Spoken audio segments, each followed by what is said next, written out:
around 70, and Wednesday partly sunny with a high around 86. Vinaigrette is locally owned and has been offering the finest olive oils and vinegars since 2009. At the store, you can taste a wide variety of oils and vinegars, and if you find something you like, they'll bottle it for you right on the spot. Vinaigrette is located off 50th and Xerxes in Minneapolis or at vinaigrettefn.com. Portions of the following program may be pre-recorded.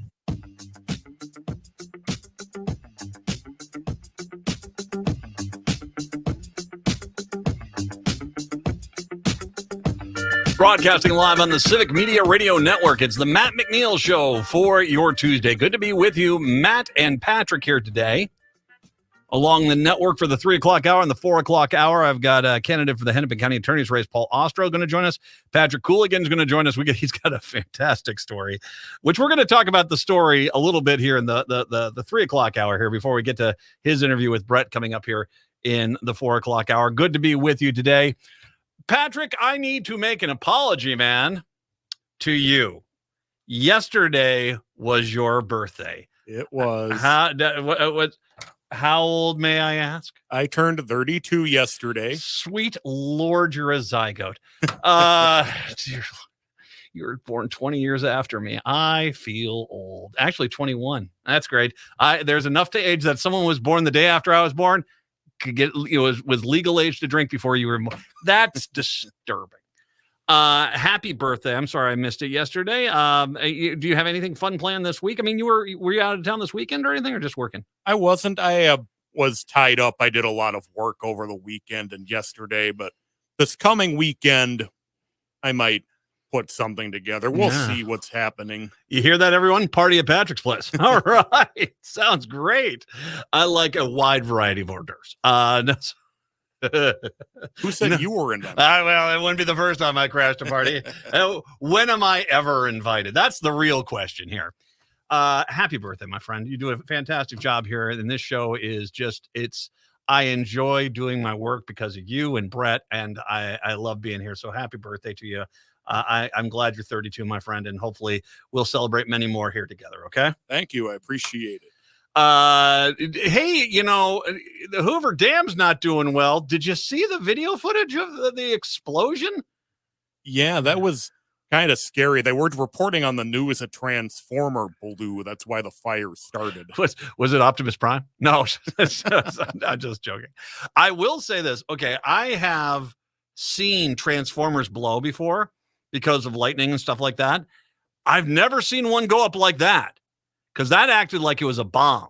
I mean, and I'm not saying there's anything nefarious here, although did you notice in the news at the top of the hour, the witness was the Russian here. I have no idea how my suitcase got down there. Oopsies. No, I'm not saying anything nefarious happened, but that was a little bit more of an explosion than I'm used to. Usually don't see fireballs with, at least to my knowledge. Are you storing the gas there? That seemed a little odd. It provides power for Vegas. So I imagine there's a little concern there. I know that they've got in Lake Mead, which is right behind that, I believe, is the water levels are, I don't know if that had anything to do with it, but I'm a little concerned here for the power supply of the Southwest. It's funny. Well, not funny, but that's kind of what you were talking about yesterday with the Colorado River late in the show, that they needed to take action on that 5 years ago, much less still doing nothing now. Well, it's infrastructure problems. Did you see, there's a video running around up on social media on Twitter of heavy rain in New York City, and you just see in the subway it pouring down, the water just coming right through the streets like it's raining on top of you, only, because it's pooled, it's pretty heavy duty. Yeah. Oh, okay. I mean, and on the one side, I mean, it does get up the smell of urine in the New York subway system, which I can't believe that's easy to clean. The rat droppings. Oh, yeah. Well, the rats have actually, formed rafts off the pizza box. And it's more of a subculture at this point. I don't want to judge, but needless to say, it's, I'm very concerned. I think one of the things the Democrats have failed in this election cycle is talking about that infrastructure bill, because that infrastructure bill that got passed by Biden was a huge deal. And frankly, and I'm going to be blunt, you could pass 3 or 4 more of those tomorrow and they would all be in need. All of them be in need. So Yeah, I don't know what happened out of the Hoover Dam.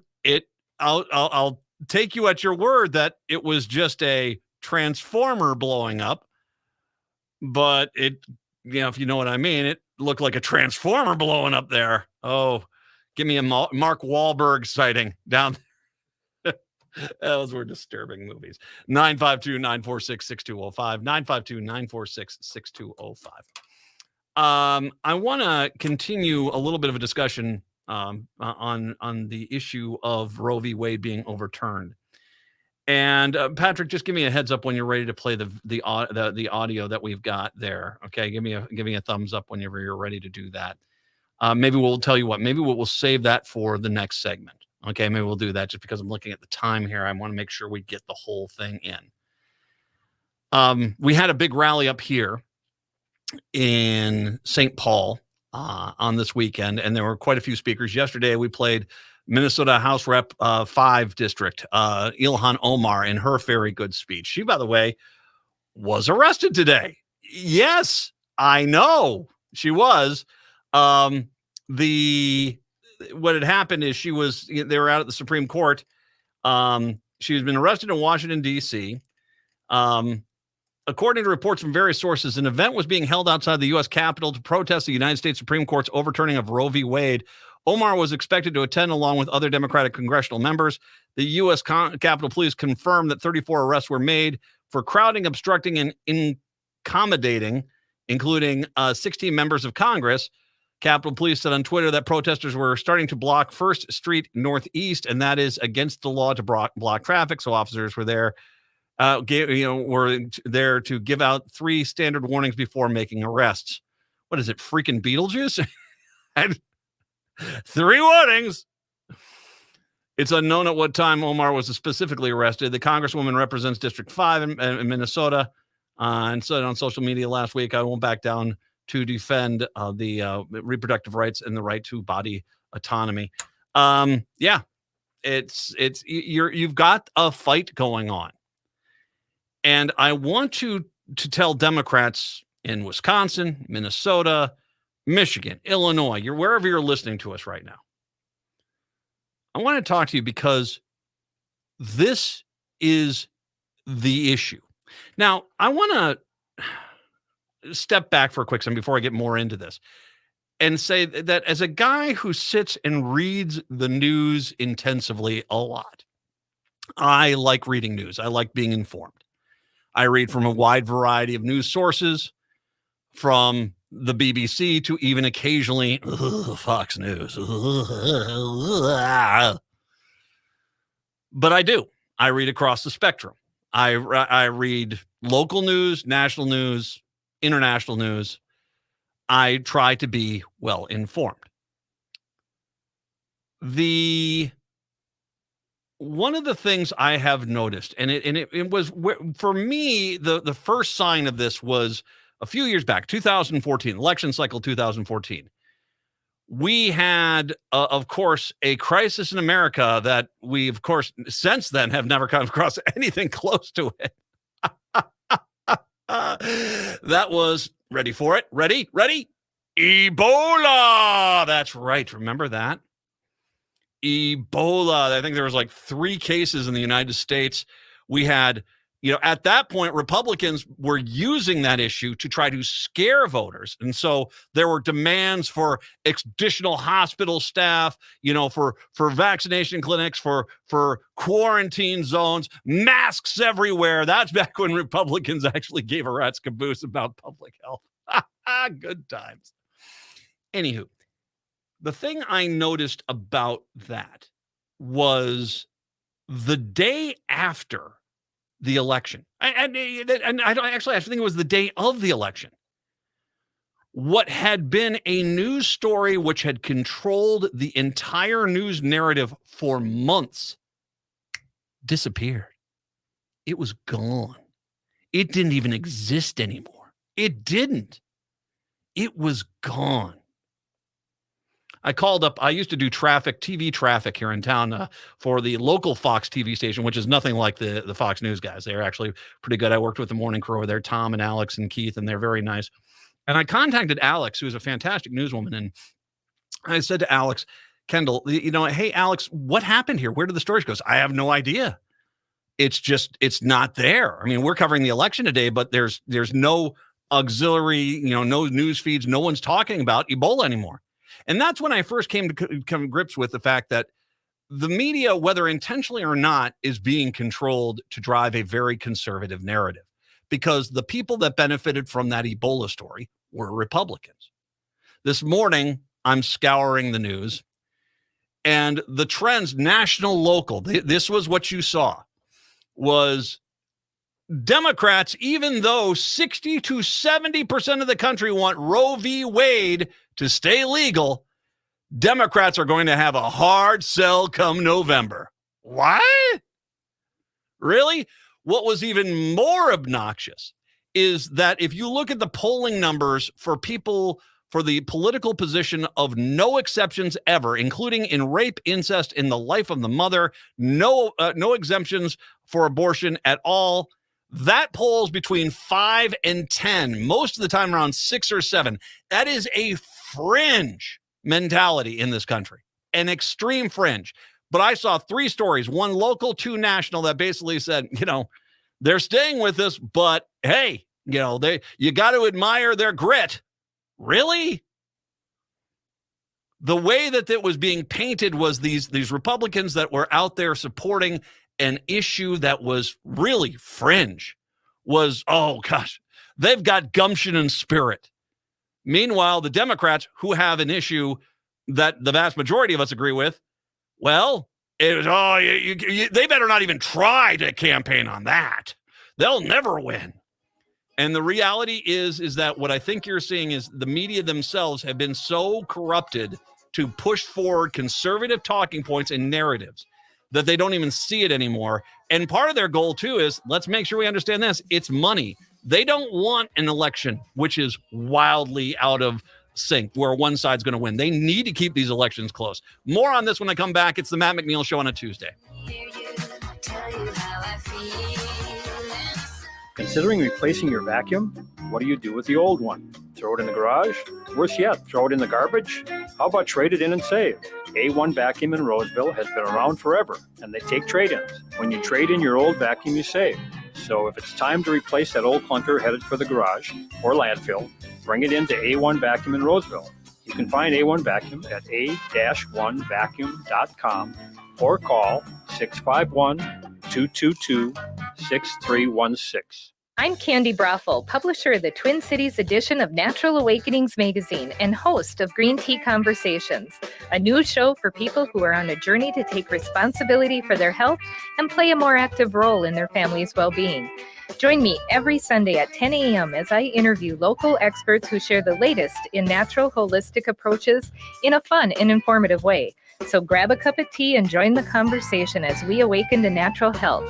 Visit us at naturaltwincities.com. Hi, this is Chad from AM 950. Snap Construction is arguably the most well-reviewed roofing, siding, window, and insulation contractor in the metro. Ryan is so excited about working with AM 950 and our listeners that he wants to help us grow. This is Ryan, owner of Snap Construction. I was friends with Chad long before I started marketing with him. I was a bit skeptical of radio advertising before Chad convinced us to run ads. The advertising's been so successful, we want to help the station grow. We've absolutely loved working with the listeners of AM 950, and we all know how extremely important this radio station is to the community. To help AM 950 grow this summer, Snap Construction will be putting up proceeds to assist the station in marketing on social media. Snap Construction encourages you to follow, engage, share, and interact on the AM 950 social media platforms. Together, we can all work to ensure AM 950 continues to thrive and grow in our communities. We stand by our work with a lifetime craftsmanship guarantee. For a free estimate or more information on our financing, call 612-333-SNAP or check us out online.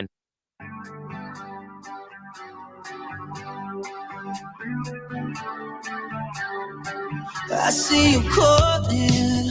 On WAUK 540 AM 101 FM, the Shaw and Waukesha, Milwaukee area, and Madison, Devil Radio 92.7 in Madison, WTTN 1580 AM in Columbus, and at AM 950, the progressive voice of Minnesota, and Minneapolis, St. Paul. It is the Matt McNeil Show on a Tuesday. So, first of all, understand the media, news media, is not necessarily our friend. There definitely seems to be a narrative when it comes to Roe v. Wade. as it's portrayed, that Democrats can't win with the issue, but look at these Republicans putting out these extremist views. It's a gutsy call. Let's see if it wins for them. That's kind of how the news media is reporting this stuff. What the reality is that we have to do more to get rid of the stigma of what has happened. And I'm going to play for you. Now, generally, especially for the folks in Madison, I'm generally not going to do too much with local politicians up here in Minneapolis, St. Paul, because I know it doesn't really have a lot of impact. But I want to play this because this is a state representative in Minnesota from St. Paul. Representative Kali Herr is her name. She was at that rally on Sunday in St. Paul. And she does something which is such an important element of the fight to make sure women have control of their own bodies, as well as the rest of us with this current Supreme Court. And that is that she shares her own story, which is important. And I'll talk more about this here, but let's play. This is about 6 minutes long.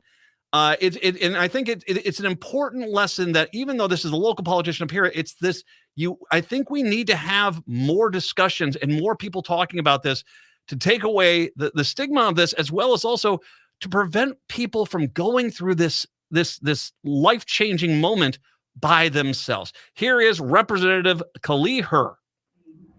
I reflected deeply on this outrage, and what I've come to understand is that beneath my anger is a lot of sadness and pain. Sadness and pain because of a 25-year-old untold story and the system in place that taught me to feel ashamed of myself and my decision. Seeing all of you here today has given me the courage to be vulnerable. Though I'd hoped to never share my story, I know that the moment calls for it. In my early 20s, I learned that I was pregnant. I was a recent college graduate and newly married, making very little money. I was not in a position to start a family. My husband and I had hoped to work for a few years, increase our salaries, pay down our school loans, support our families financially, and own a home before having children. I was terrified, but for as long as I could remember, all I ever wanted to do was marry my now husband and have children with him. That was my dream. Simple and idyllic, but it was my dream nonetheless.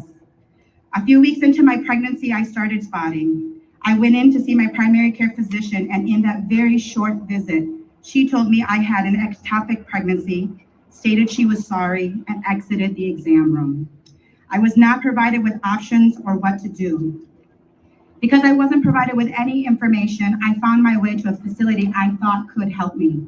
They performed an ultrasound and advised me to follow through with the pregnancy.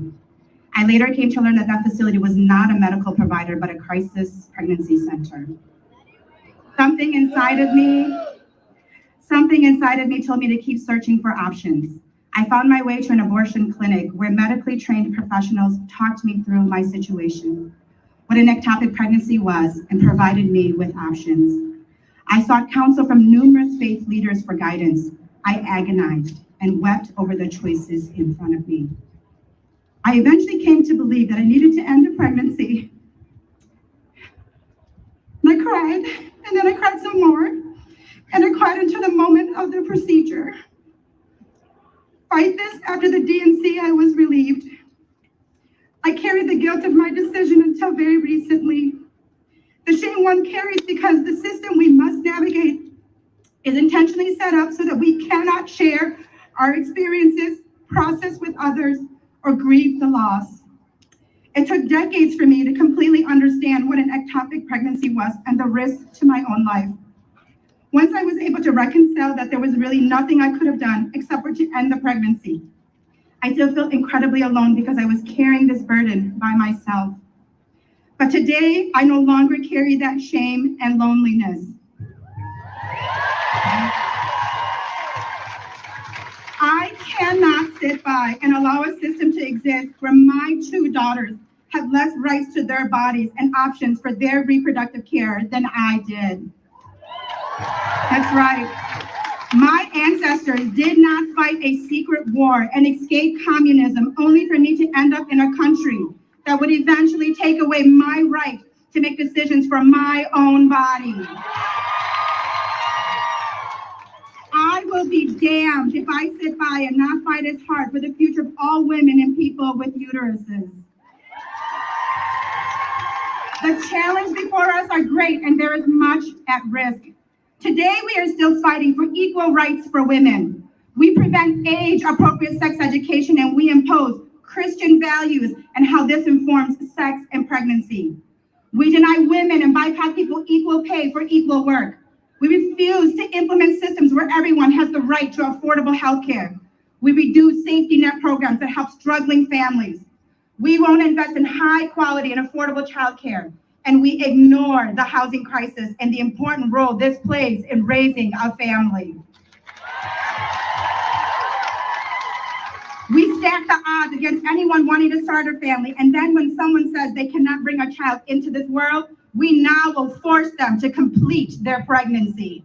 This is not okay, and it must stop. We may not be able to change the Supreme Court decision, but we can do something in Minnesota. We can keep fighting to remove medically unnecessary laws that create barriers to abortion access. That's right.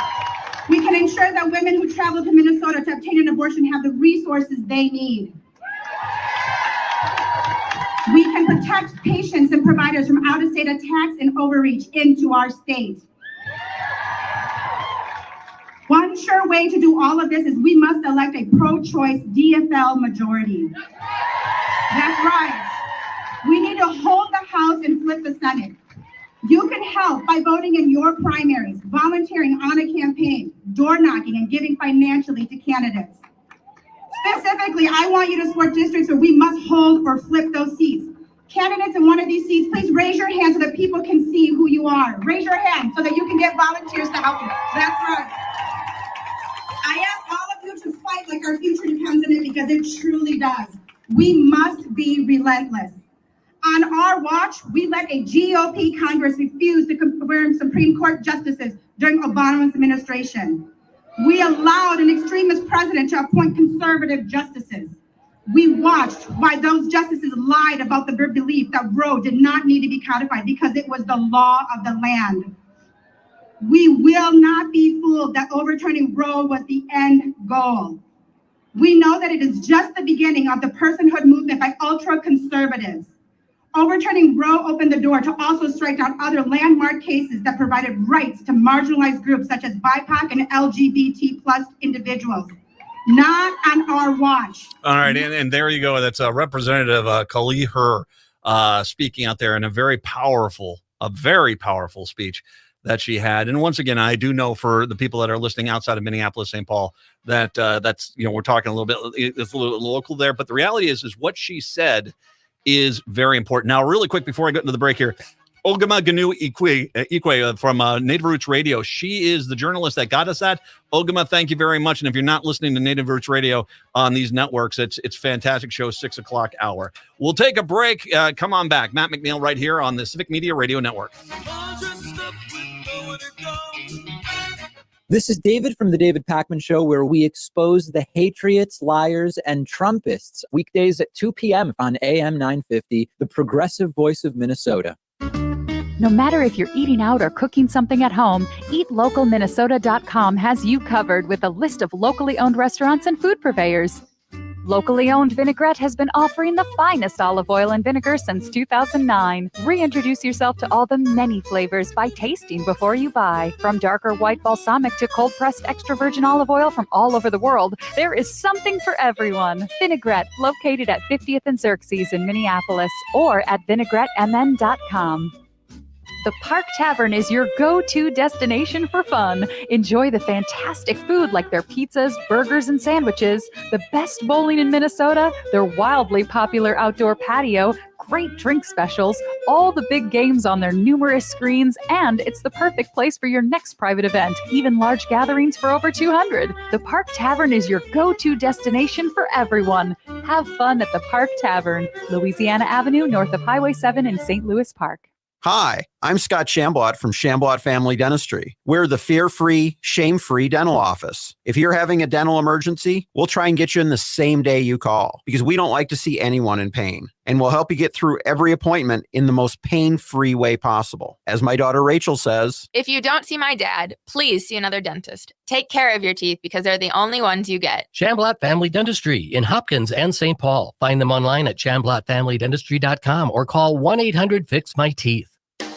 Hello, this is Al Krug with Philly 2.0 Radio. Now my show will be on Saturdays from 10 to 11 and replayed on Sundays from 1 to 2.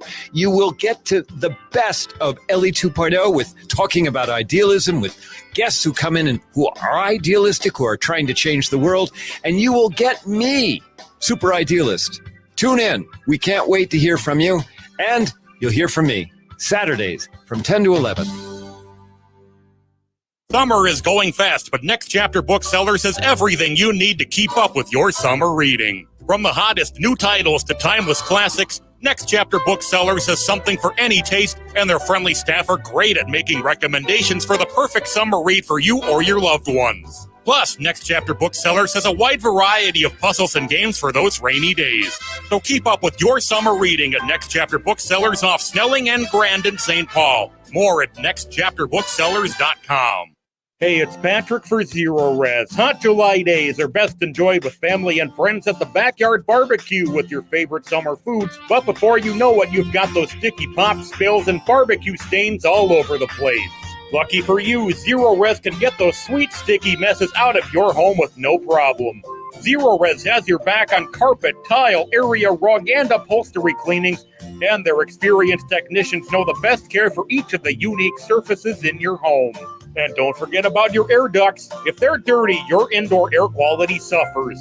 Trust the cleaning heroes at Zero Res to safely clean years of built-up dust and gunk out of your air ducts as your air conditioner swirls through the summer. Schedule your summer cleaning today at ZeroResMinnesota.com with the AM 950 special to get 3 rooms of carpet clean starting at just $129 and take $100 off any air duct cleaning service. Backward or forward spells the same. Zero Res. With your AM 950 weather, I'm Brett Johnson. Look for sunny skies today with a high near 91. Tonight, partly cloudy with a low around 70. And Wednesday, partly sunny with a high around 86. Vinaigrette is locally owned and has been offering the finest olive oils and vinegars since 2009. At the store, you can taste a wide variety of oils and vinegars, and if you find something you like, they'll bottle it for you right on the spot. Vinaigrette is located off 50th and Xerxes in Minneapolis or at vinaigrettemn.com.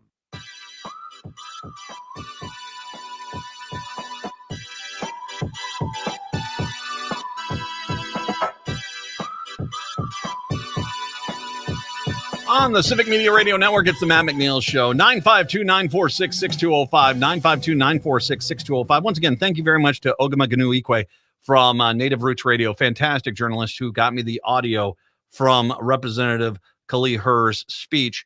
There are a few things that I want to make sure we point out about that speech.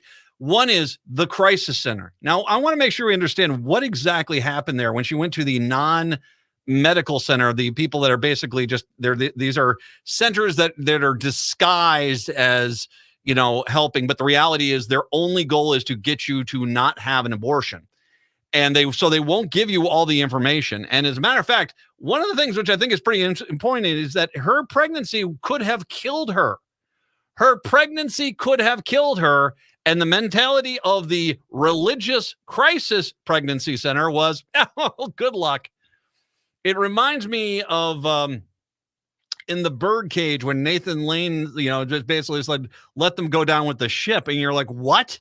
But that seems to be the mentality. We would rather, if you were thinking of an abortion, we would rather have you die and then the baby die too, as opposed to you basically get an abortion. That doesn't seem real Christian to me. When you're out there giving them quote unquote medical advice that basically says, oh yeah, you could die, but you know what? Because of our individual moral principles, we're going to tell you to do something that is endangering your life. Wow. Okay. Well, I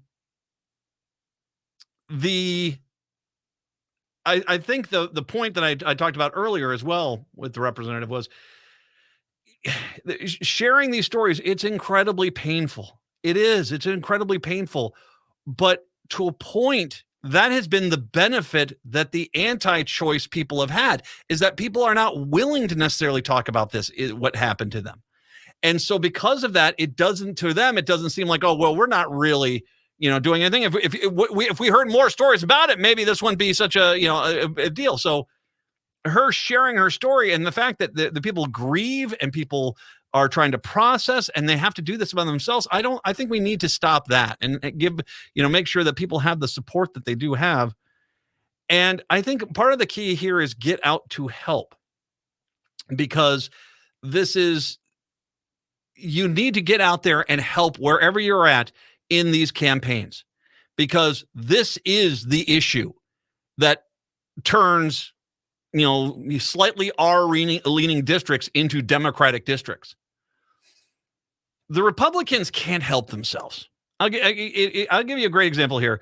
And once again, I'm going to talk about a local guy, but this is kind of more of an overview, because he is not the only person that's doing this. He is just basically the latest guy to do it. It's Matt Burke. Yeah, that Matt Burke used to play football for the Vikings. Yeah. He is the lieutenant governor candidate for the likely GOP nominee for the election coming up here in November. A guy named Scott Jensen, who himself is a absolute delicious food. He is just a train wreck. But Burke is even worse. I mean, he is a walking gaffe, plus the fact that he looks like Frankenstein without the bolts. Let's just be honest about it. I mean, he does. He does. You think that's an exaggeration? Fire bad. Vote Jensen. Well, using that charm and wit that we've all come to know from Matt Burke, he apparently was out speaking at a National Right to Life conference in Georgia. This is on the day that the Supreme Court overturned Roe v. Wade. Video of the message here. Now, once again, they're trying to play themselves as non-extremists here in Minnesota. They're trying to play themselves off as non-extremists. Here are some of the things that Burke mentioned. First of all, he compared a rape survivor's choice to end their pregnancy to the actions of the rapist, saying he opposes abortion for rape victims because two wrongs don't make a right. Says a guy who can't be raped. Well, it could be rape, but can't then have a baby involved with it if that is the case. You, Matt Burke, don't think you label this as two wrongs don't make a right.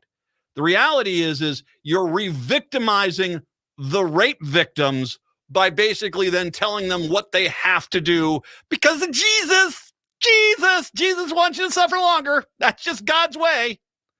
Jeez, really? By the way, before anyone says, Matt, are we bringing Christianity into this? Oh, of course I am. I like to sometimes.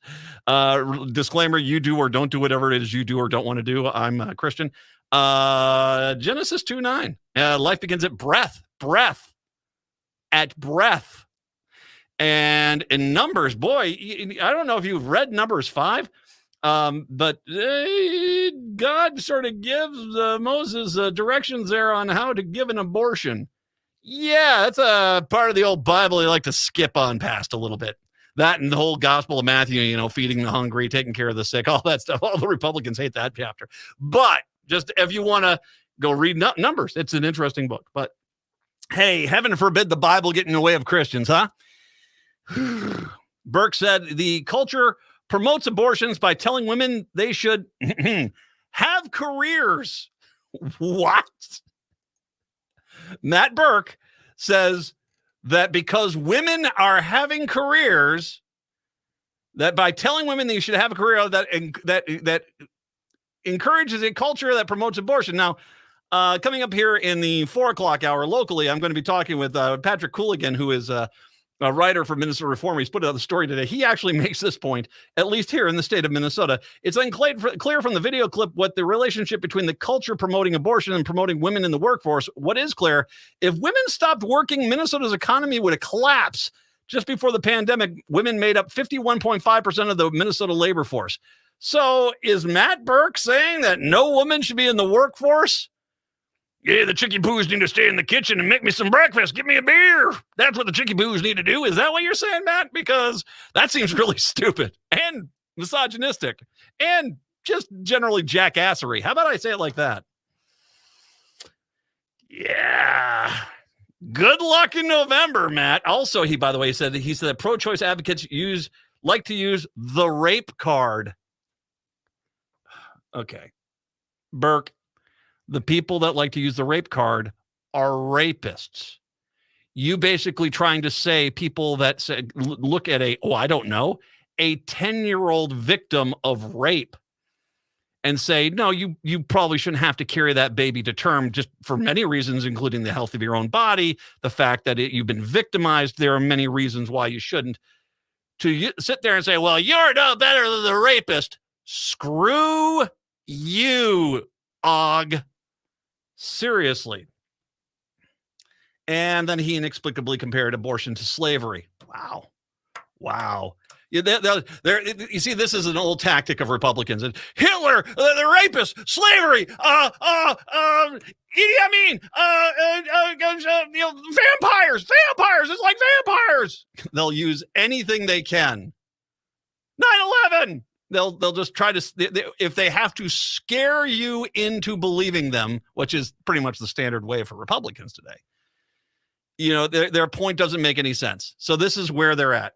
Needless to say, Governor Tim Walz is having a field day in Minnesota with this video because it kind of lays out especially for suburban voters, you can see where he's going here. And he would be the lieutenant governor of the state. Oh, watch out, townsfolk. Here comes Matt Burke. Get your pitchforks and torches ready to go. He does. He looks way too much like Frankenstein. Anyway, yeah, I don't be afraid of this issue. The population believes it. And of course, and then one other thing too, that Representative Herr brought up is that this is just the beginning for these clowns. I want you to think about this. And I understand you probably don't think this would happen to you, but this whole personhood movement, this Christian right nationalism that they're trying to push on all of us, they want to kick in your door of your private residence, storm up to your bedroom. And if they have determined that you are having a certain type of sex that's not pre-approved with a certain individual that's not pre-approved, you're going to jail. That's the sodomy laws. They were all struck down under the same clauses that basically struck down all these other heinous laws that were on the books. So we're looking at, them getting rid of contraception and getting rid of gay marriage and getting rid of interracial marriage. And they want to start kicking in doors of your private residence, storming up to your bedroom, watching you, I guess, have sex, and then determining what kind of sex you're having. Does it fall within the pre-approved Republican Christian right catalog of appropriate sex? And is the person you're having it with, or people, party on, folks, is that acceptable? No, off to jail you go. That is where this is going. And once again, as every Republican sits there and says, we're not extremists. The reality is there's video of them. I mean, this was not long ago. This wasn't like 4 years ago. This was a few weeks ago. Matt Burke was saying this stuff. So this is their extremist agenda is there. If they say, oh, we're not going to do that, they're lying. This should light fire under everyone because this is everyone's rights. And like I said, and I said this the first day I was on the air on the network, you have got to get out there. You have got to get out there. And you have got to vote for 12 freaking years. If every Democrat does, we can fix this problem. But it's probably going to take 12 years to do it. So that's it. Plug your nose, vote for a candidate you agree with most things on, but not completely. Just do it. Because if not, then it might be you having your door kicked open and saying, I'm sorry, your partner is not approved for you to be having sexual relations and you shouldn't be doing it that way. You're under arrest. Yep, that's where they're headed. 952-946-6205. I wanted to get into something else here that is a little away from the political circuit. And that is what we do with comedians, actors, and stuff like that who have been, basically accused or credibly proven to be guilty of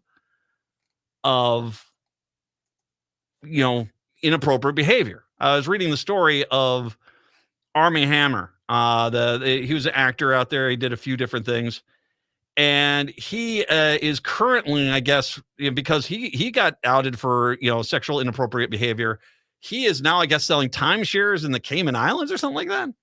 And, he's out of business, out of show business. And that's what he's doing. Dave Chappelle is someone who has come under some fire. He has made up a lot of comments in the last year or so about trans people, the LGBTQ plus community, during stand-up comedy special that was released on Netflix. He is just announced he is coming to First Avenue here in Minneapolis. He's going to do a show. Is it tomorrow night? Is it? I think it's tomorrow night. I believe he's added 2 more, so now it's 3. It's 3, but 2 of them at the Varsity Theater. One's at First Avenue. How popular is David Chappelle? Tickets for the 48-year-old's spontaneous comedy show at First Ave sold out in 5 minutes on Tuesday morning, but not everyone is excited about his presence in Minneapolis. Many took to Twitter to express dislike for Chappelle, who came under fire last year for comments he made about trans people in the LGBTQ plus community during the comedy special.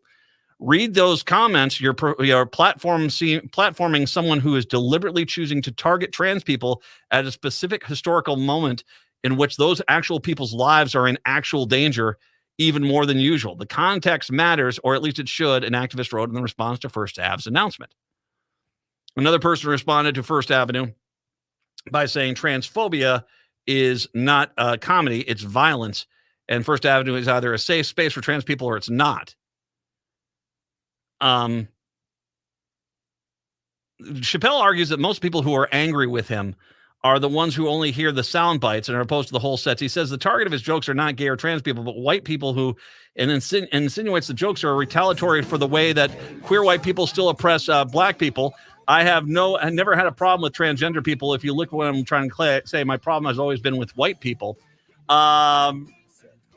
Needless to say, I'm going to take a break. I want to come on back. I want to talk a little about this because what do you do if, once again, the guy said some bad things, but he sells out and people are still booking him? We'll talk about that. It's the Matt McNeil Show on the Civic Media Radio Network. Hi, folks. This is Kirk Bankstad from Wisconsin's Minocqua Brewing Company, and our progressive beer is now available in Minneapolis. Yes, you Vikings can now buy Biden Beer, Bernie Brew, AOC IPA, and Kamala, a strong vice presidential stout, without having to travel across the border. And the best news yet is that 5% of the proceeds of each beer you buy go to keeping Wisconsin blue. Drink progressively with Minocqua Brewing. Get their progressive beers at Lake Wine and Spirits in Uptown and Center's Liquor and Supermarket in Northeast Minneapolis. Find other Twin Cities locations at MinocquaBrewingCompany.com.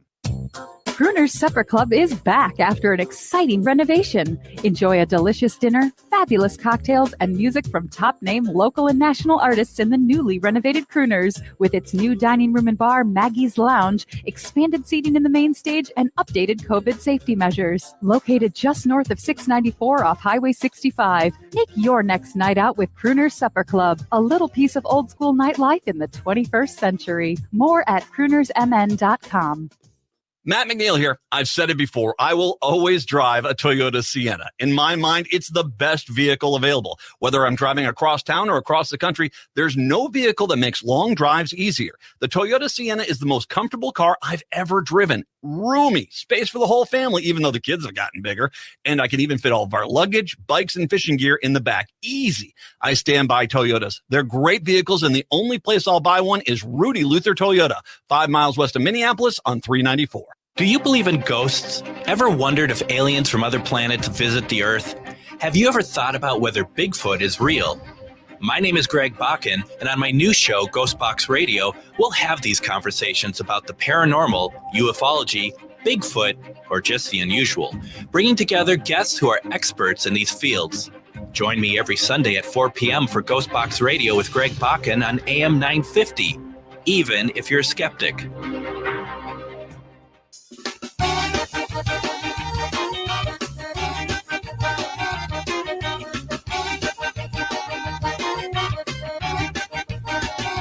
It's the Matt McNeil Show on Double Radio 92.7 FM in Madison, WTTN 1580 AM in Columbus, WAUK 540 AM and 101 FM the Shaw in Waukesha, Milwaukee area, and AM 950, the progressive voice of Minnesota, Minneapolis, St. Paul. Good to be with you. So once again, Dave Chappelle announces he's going to do a show at First Avenue, and now he's also announced 2 more shows up here in Minneapolis at the Varsity Theater. And in case you haven't heard, he has basically made a lot of jokes and a lot of comments at the expense of transgender people in the LGBTQ plus community, and people are upset about it. He says that these jokes are basically making fun of the white people that make fun of those minority groups. However, the anger may come from other things he said in the special, like aligning himself with author J.K. Rowling, who, once again, if there's any person that has absolutely destroyed any good feeling in success that they've had, it's J.K. Rowling, the author of the Harry Potter books, who has basically been one of the anti-trans leaders, I guess you could call her, on the planet. He claims that gender is a fact. He made several jokes about the expense of trans people during the show. He noted at the end of the special he would stop doing jokes that relate to the LGBTQ community, asking the community to stop punching down on my people in return. The backlash led to an attempted attack on Chappelle during a show in Hollywood Bowl in Los Angeles, with the suspect saying he did it because Chappelle's Netflix special was triggering. The attacker told NBC News he identifies as bisexual. Once again, he's doing 3 shows. Now, I had this discussion, 952-946-6205, 952-946-6205. I had this discussion when the other comedian who was why am I driving? See, do you know off the top of your head when I'm drawing a blank all of a sudden? The other comedian that got in trouble for sexual inappropriate behavior. Louis C.K. Louis C.K. Thank you very much, Louis C.K. Thank you. Louis C.K. Louis C.K. has come around and he's done shows nationwide, and he goes to comedy clubs, and he did a lot of horrible things, and his shows sell out in 10 minutes. And I've brought up the point. I said, okay, so you have to understand too that what are I understand people are upset. I'm not going to go to Chappelle. I'm not. Even if I had tickets offered to me, I would not go to Dave Chappelle because I disagree with that. Have I laughed at Dave Chappelle? Yes, he is. At times, he has been very funny, but there is times when people cross lines, and there are too many other funny comedians out there that are not out there bashing on other groups. In the same sense as I would never tolerate someone bashing on the Black community. I would never tolerate someone bashing on the Latino community or the Asian community or the Native American community. I wouldn't tolerate it. And that's understanding that sometimes Black people will talk about the Black community. That's their community. They have the right to talk about it, and that's the case. I don't think it's right for a person that's not part of a community to go on out there and start making hurtful comments. I just don't. That's just me, though. That being said, are you upset with the people that sold the place out in 10 minutes? That's a lot of tickets and real fast at First Avenue. Or are you upset with the venue for hosting him? And I think that's a legit question. Do you get mad at the venue? What's the venue? The venue is there to bring in talent and sell out the place, and they do with these guys. So is your frustration with the venue, or is your frustration with the amount of people that no matter what he says, they're going to buy tickets and buy a lot of them and real fast? Or is it a little bit of both? And the other thing is this. If you're going to say and I think when I brought up Armie Hammer, he is an actor, and obviously he's not doing movies anymore. He's out there, like I said, he was working as a concierge/sales guy for timeshares or real estate somewhere out in the Cayman Islands or something. When that story broke, when he was out there, all of a sudden people started hounding his business. Well, that's the question I have is like, okay, if you're going to say to someone, you can't perform on stage anymore, you have crossed the line, you can't do that. Well, what can they do? Because let's be honest, just because someone is not there doesn't mean the person hasn't said or done the inappropriate behavior. So putting him working the line at a Jersey Mike's to make sub sandwiches Is that any less safe? So is the point here you're trying to destroy his career, or is the point saying it really is? And I understand, once again, you're talking about people who are making comments versus the people like Louis C.K. and Armie Hammer who have actually done inappropriate sexual behavior. Is the point that you're going to say you can't even do that? Which is an interesting point. I don't quite know what you can do there, because if it's not decent for them to come and do a show at a theater, is it decent for them to work selling real estate in the Cayman Islands? And to a point, if I can say this, if you are okay with them doing that, then it's just your point that he doesn't deserve to have Hollywood anymore. He doesn't deserve it, because in my mind, I'll bring up Armie Hammer here. If he's guilty of the sexual inappropriate behavior, well, isn't there just as much of a risk that he could have the sexually inappropriate behavior out where he's working this job right now? Is it just because it's not on your vision horizon that, oh, that's okay? It's okay for him to potentially do the same things over there because he's just some unknown real estate agent in the Cayman Islands versus a guy in Hollywood. I don't know if the point seems to be that he's done things that he has forfeited the right to be part of society. So if that doesn't bother you, then was the point just getting rid of his Hollywood career or not? In the case of Chappelle, which is different, if you're upset with him working on a stage and getting that kind of venue and that attraction, would you be upset if he bought a theater in a town and just did shows? And that's, kind of, he bought a house in Los Angeles. He's out there, or a theater in Los Angeles, and every night he goes out and does a show, and it sells out every night. Would that be appropriate? Would you be okay with that? I think this is a tough question to ask. I can honestly say this. When it comes down to this stuff, all I'm responsible for is my own actions and my own behavior. That is it. You are all responsible. I am not here to tell you what to freaking do. You go do what you want to do, okay? That has always been my mantra. I'm not going to go see the guy because, it's kind of the same way. It's like I feel the same way about, whenever I see an old Mel Gibson film, then I'm like, oh, God, yeah. Well, I don't enjoy that one nearly as much as I used to. Most of the time, I don't even watch it. So what is it that we want to do here? Is it that they can't perform? That they can't perform in venues like this? Are you mad at the venue? Are you mad at the ticket buyers? And what do you do if all of a sudden we run someone out of their industry? Is them doing another job just as bad or not? These are tougher questions, folks, for another day. In Madison, Milwaukee, and Waukesha, you got Devil's Radio coming up. Hour number 2 in Minneapolis, St. Paul up next. Hey, Minnesota, I'm Rick Smith, host of The Rick Smith Show, and I want to hear from you. Call in, be heard at 1-866-416-RICK. That's 1-866-416-7425 as we focus on the issues most important to working America. The Rick Smith Show, where working people come to talk. Weeknights, 8 to 10 p.m. right here on AM 950 KTNF, the progressive voice of Minnesota. If you're looking to save money on your home or building improvement project, check out Better Futures Minnesota's reuse retail warehouse in South Minneapolis.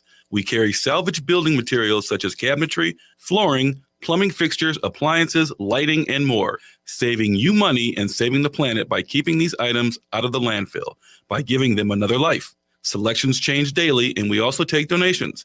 Go to betterfuturesminnesota.com and look under Reuse Warehouse to learn more. Let us know AM 950 sent you. Standing Up to the Hatriots, the David Pakman Show, weekdays at 2 p.m. on AM 950 KTNF St. Louis Park, Minneapolis, St. Paul, the progressive voice of Minnesota. AP News. I'm Ed Donahue. The Mississippi abortion clinic that was at the center of the Supreme Court decision that overturned Roe v. Wade ended a lawsuit in which it had sought to block the state from enforcing a law that bans most abortions. Today, outside the Supreme Court, at least 16 members of Congress were arrested by Capitol Police for blocking traffic during an abortion rights demonstration. California Democrat Jackie Spear was in that group. Many of us have never been arrested for anything, but this is something that we all care deeply about.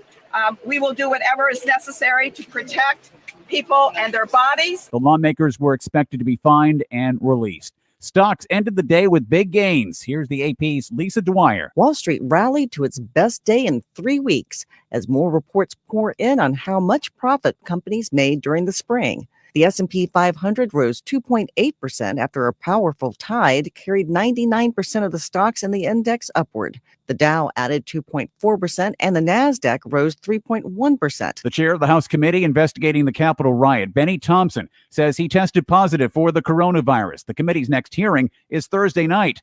Committee member Pete Aguilar says Benny Thompson just won't be there. Look, we're going to continue forward. That's what he's asked, and that's what we'll do. We'll continue to refine the script and make sure that the hearing goes off without a hitch. That's what we plan to do. It's not known yet if Thompson will be attending the hearing virtually. A group of Republican fake electors from Georgia are fighting subpoenas to testify before the special grand jury in an investigation into whether former President Donald Trump and others illegally interfered in the 2020 election in Georgia. A police officer died in North Kansas City, Missouri, after he was shot during a traffic stop by a suspect who later turned himself in. This is AP News. Authorities If you're drowning in IRS debt and can't afford to pay, then you need to take advantage of special IRS tax programs that are available and free yourself from IRS collection efforts once and for all. Due to the financial hardship consumers are facing throughout the country, the Internal Revenue Service has made it easier to settle delinquent tax problems. An open phone line has been established by Community Tax for consumers to call and see if they qualify. Take down this number or store it in your cell phone, but call the Community Tax Helpline at 800-283-5948. If you owe back taxes to the IRS and cannot afford to pay them back, or even if you have years of unfiled tax returns, there's no need to fear anymore. But you have to call the Community Tax Helpline today at 800-283-5948 for the help that you need. Don't take on the IRS alone. They can attack your wages, savings, pension, home, and even your Social Security check. Call 800-283-5948 for your free consultation and to see if you qualify. That's 800-283-5948. Hi, this is Laura. Listen to Food Freedom Radio every Saturday at 8 a.m. or anytime via podcast. Our individual health is connected to the health of each other and connected to the health of the earth. We know the problems with the dominant food system: climate change, deadening soils, nitrates in the water, factory farming, injustice, concentration of wealth. How do we both as individuals and as a community step up and support a living food system which honors the earth? Tune to Food Freedom Radio every Saturday at 8 a.m. and remember to support your independent farmers. Nightingale is your cozy, comfortable neighborhood restaurant in the Whittier neighborhood at 26th and Lindale. Nightingale has patio, dining room, and bar seating available. Plus, they still have takeout and delivery. Their menu has lots of delicious options like the famous Nightingale burger and fries, ginger tamari chicken wings, smoked chicken liver pate, and more. They're open from 5 p.m. to 1 a.m. daily with their full menu until midnight. So make the friendly neighborhood Nightingale your go-to restaurant in South Minneapolis. Place an order, make a reservation, and more at nightingalempls.com. Would you let animals pick your insurance? Do you really need to experience mayhem to get the best rates? Or how about a celebrity quarterback or fake university saving you money? There's a lot of marketing stunts when it comes to insurance, but what you really need is someone looking out for you. Call Array Insurance, and they will work hard to find you the best insurance coverage and rates. So avoid gimmicks and call Cheryl at Array, 763-504-3067 or arrayinsurance.com. Array Insurance, working hard for you. With your AM 950 weather, I'm Brett Johnson. Look for sunny skies today with a high near 91. Tonight, partly cloudy with a low around 70. And Wednesday, partly sunny with a high around 86. Vinaigrette is locally owned and has been offering the finest olive oils and vinegars since 2009. At the store, you can taste a wide variety of oils and vinegars, and if you find something you like, they'll bottle it for you right on the spot. Vinaigrette is located off 50th and Xerxes in Minneapolis or at vinaigrettemn.com. Portions of the following program may be pre-recorded. AM 950, the progressive voice of Minnesota, hour number 2 of the show here. Good to be with you, Minneapolis, St. Paul. Matt and Patrick here. Patrick, did you watch any of the home run derby last night with the baseball all-star game? Did you catch any of that? I watched actually most of it. I missed the first couple of rounds. Not rounds. I missed the first. I can't think of the right word because rounds isn't it. I missed the matchups. Yeah, the first round matchups. You know, for me, it is one of those. If there's a twin in there, like when Morneau won it a few years back, you know, it's I'll watch it. It's fun to watch some of the runs go on out there. It just is. It's it has very little to do with baseball. It's like when those guys, you ever see the golfers where the golfers have the drivers and they do the long drive competitions where all they're trying to do is just hit a ball as far as they can. You ever seen those guys? They're built built like, weightlifters, and they come out with this huge golf club and they whip that thing around fast. And it hits that ball way distant. Is that golf? No, it's just, it's kind of it's a show. It's a show. That's what it is. You know, the thing I was thinking about last night when I was watching it, and I've never looked at buying a ticket for a home run derby, but I wondered, is buying a ticket in the outfield bleachers actually going to be more expensive than buying a ticket behind the plate? Let me explain. You can't get a ticket, man. And with all due respect to you, the entire lower ring, that's all vendors, sponsors, the network guys, Major League Baseball people. The tickets that are released to the public are like 2 or 3 sections, and that's it. Everything else is it's giveaways out there. And plus the fact that I have a friend that was out there. He was with the business and he got a ticket one of the years. He says it was the biggest bunch of drunks he'd ever seen in his life. He said there's just people just drunks flailing over each other trying to get that ball. So I think is Buxton starting? Buxton's starting, right? Yes, he'll be batting 6th in the lineup. Buxton starting, and then Arise is going to be on the bench. Coming out, he'll get him into the game. He will for sure. 952-946-6205. 952-946-6205. It's time for I call it Democrat of the Day, but this is a non-political race. Now, most of the political races I am going to be talking about, obviously, are the national races, the statewide races, Minnesota Senate, Minnesota House. But the Hennepin County Attorney's race is huge because this is going to dictate a lot of the direction of change and reform in that office and how things are going to move forward from here on out. So I have opened it up on the Hennepin County Attorney's race to talk to the candidates there. And joining us right now is indeed one of the candidates for this race. Paul Ostro is kind enough to join us to talk about his campaign to become the next Hennepin County Attorney. Paul, thank you very much. I appreciate the time. I really appreciate the opportunity to be on. Thank you so much. My absolute pleasure. I'll start whenever I do talk to a politician. I'll give you the floor here. Why don't you introduce yourself? Who exactly is Paul Ostro? Thank you so much. I appreciate that. Well, I am a prosecutor. I've been a prosecutor for a total of 25 years, both before and after I served on the city council. I was the council president for R.T. Ryback's first term. I also was the budget chair representing Northeast Minneapolis, home of the best arts district in America, by the way. But I left the city council in 2010. Since then, I have been an Anoka County prosecutor with the most of my work involving what's known as the Anoka Hennepin Violent Crime Task Force. So I'm really excited to be a part of this discussion and really excited about what I think a lot of really important work we could do starting in January. What was the deciding factor? Why did you say one day, you know what, I'm going to run for the Hennepin County Attorney? Well, I appreciate that question because, frankly, one of the things I'm running against in this campaign is that, in my view, we've got way too much party politics in this race. We've got political factions. We've got political rivalries. And I think, unlike perhaps many candidates, either in this race or generally, I didn't take a poll of folks and find out what people of influence would support me.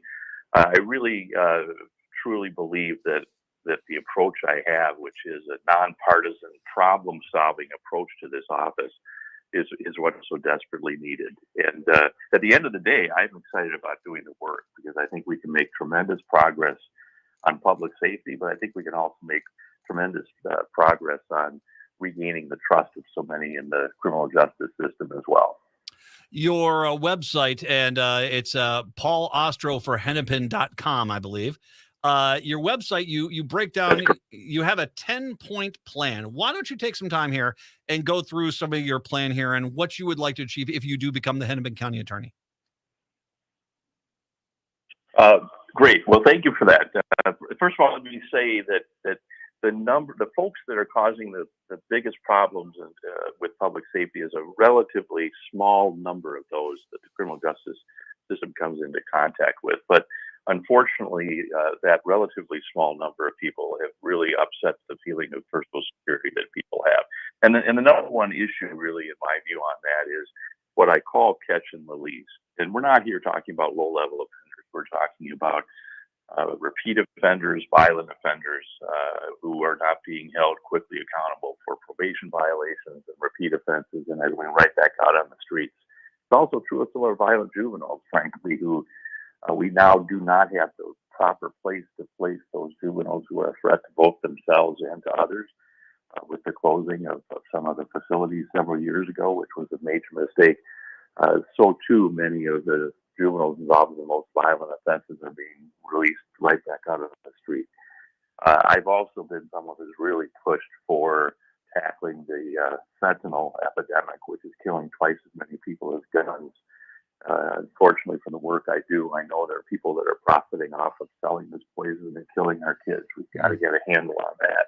And by the way, those are some of the main. If I can jump in on that, I'm very glad the fentanyl is. I was looking at the numbers. I mean, we have a lot of media coverage here about the murder rates, things going on in Minneapolis and stuff. But the reality is what was it? 1,200 people in the state of Minnesota. Over 1,200 people died of overdoses. The vast majority were fentanyl related.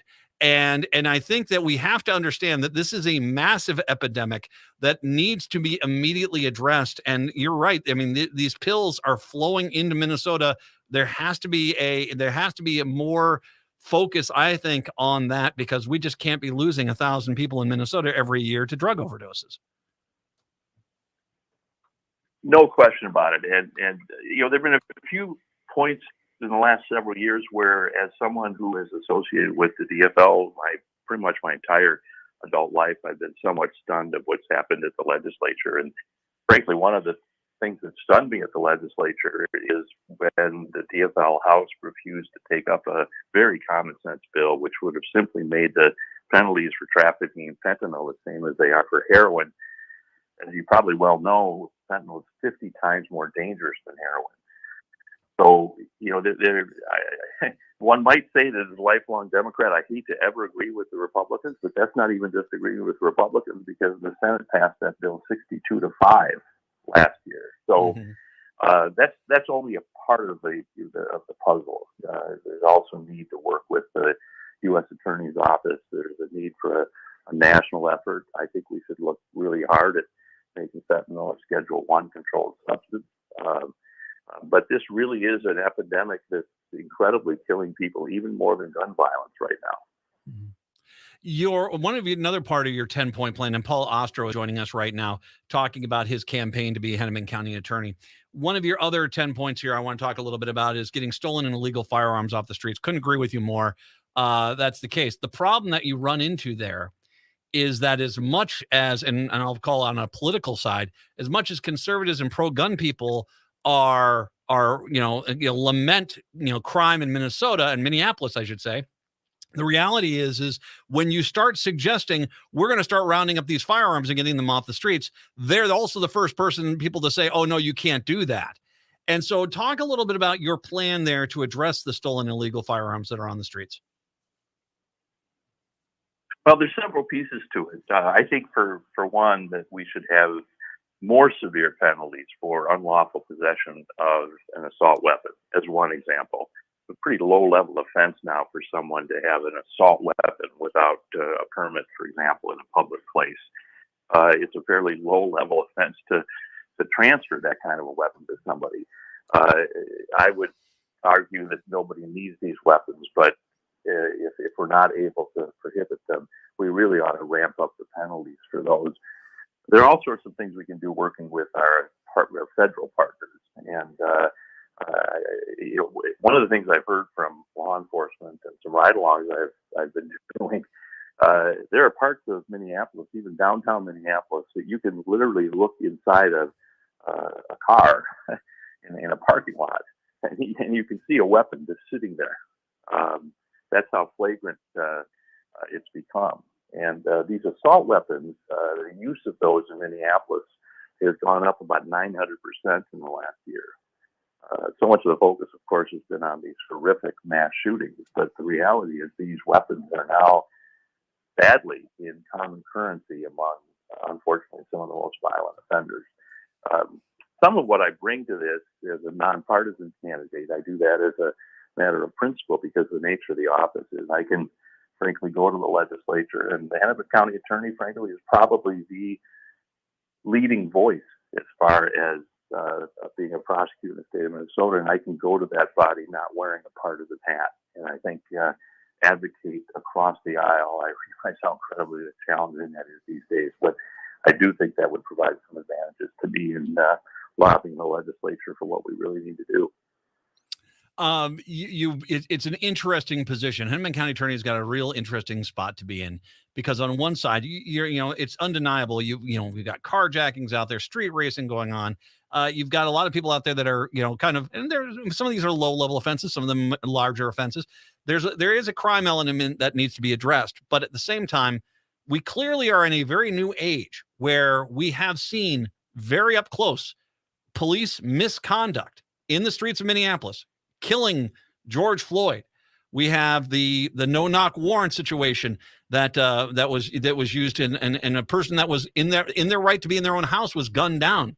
You have other cases as well. And talk a little bit about that, because I think one of the most important things I think the Hennepin County Attorney is going to have to deal with is at least in the city of Minneapolis and probably some of the first ring suburbs, a feeling that the police need to a point be reined in. We're waiting for this Department of Justice investigation to come on down with their recommendations, but talk a little bit about that, because we need to really, it's a two-way street to rebuild the trust in the police. There has to be a standard where if police behavior gets out of line, they are held accountable. So I'm so glad for that question. Let me first of all say how sad it was to me that we spent an entire year arguing about the charter amendment last year, splitting, the DFLers across the city. The irony being that a mayor who once opposed the Department of Public Safety as the end of Minneapolis as we know it, now embracing the idea. It really, last year was a wasted year where we could have put our efforts into really starting to address these issues, and instead we had political theater, which I think both sides certainly of that debate are responsible for that. And what I pride myself on is being a problem solver. I'm proud to have the support of a woman you may know by the name of Abigail Sura. Abigail and I have worked together on a very, very critical issue, which is largely unique to Minneapolis, where sustained police violations result in what is known as coaching. This is a significant part of the Department of Human Rights report, that the designation of sustained violations as coaching, those violations do not become public. Derek Chauvin had about 20 violations. We believe he might have been coached for the violent assault on a 14-year-old child. So, quite honestly, when others are holding press conferences and protests, which not that that's unimportant, it isn't. What I've been trying to do even before I ran for this office is look at what are the issues, what are the problems. Those are the kinds of things that we have to do. We have to have a Brady database in Minneapolis that's right now, frankly, being blocked by the city attorney's office in Minneapolis to have the right kind of Brady database. These aren't things that make headlines, but frankly, they should. They are critical to that. And then the one other piece I want to say is I truly believe that most of the rank and file police officers want transparency. Much of the failure of Minneapolis has to rest on the leadership in the police department, and quite honestly, even the elected leadership. And instead, what we've done is we've too often vilified the rank and file police officers instead of focusing on those who have the responsibility in management and leadership positions to make sure that the accountability systems are what they need to be. You and I have just spent, the last thing I'm going to ask you here is this. You and I just spent a lot of time, obviously, focused on Minneapolis. It is the Hennepin County attorney here. Talk a little bit about, for the people that might be listening to us outside of the metro area, in the secondary, tertiary suburbs, and maybe even the rural parts of Hennepin County. What do you hope to bring to them?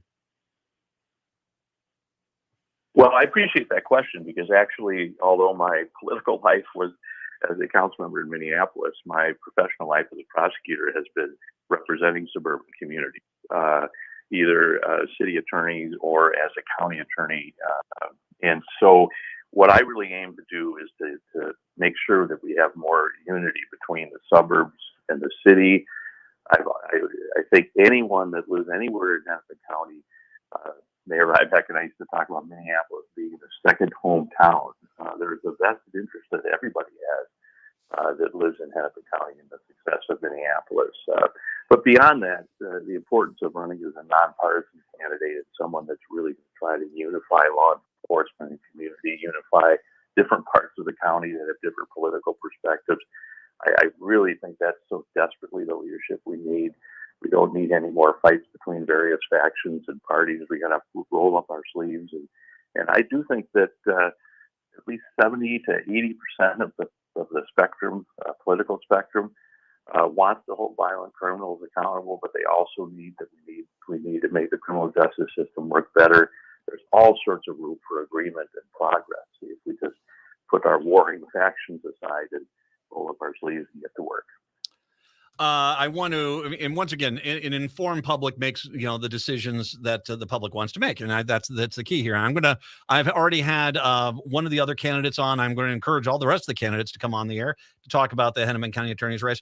If you would like more on Paul Ostro, by all means, there's a lot. His webpage has got a lot of information here. It's fairly cleanly laid out here. If you'd like more information, Paul, once again, what is the website for people to go visit you at?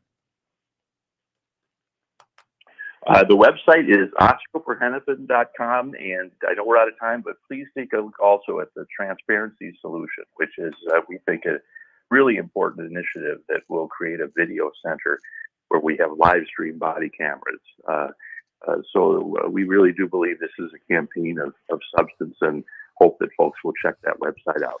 You see, this is the thing, Paul, and I would love, I could, you and I, all the candidates, I think we could talk for an hour. It's really it's a deep, a lot of issue race here. And so I hope you don't feel like you kind of got cut off here, because we only have a little bit, so much time we can talk. But I do want people, if you'd like more information on Paul Ostro, go to his website, look for this. I'll link to everything on the social media pages, and we'll spotlight the interview as well a little bit later on. Paul, thank you very much. I appreciate the time, and all my best in the race. Thank you so much. Really appreciate the opportunity, and all the best to everybody. Thank you. And our candidate of the day, because once again, this is a nonpartisan race, is Paul Ostro, Hennepin County Attorney. One thing I will make sure I mention here before we go to break, the way it works in the Hennepin County Attorney's race is the two top vote getters in the primary, even though there's not a political primary, the two top vote getters will face off in the general election coming up in November. 952-946-6205. We'll take a break. Come on back. It's the Matt McNeil Show right here on AM 950.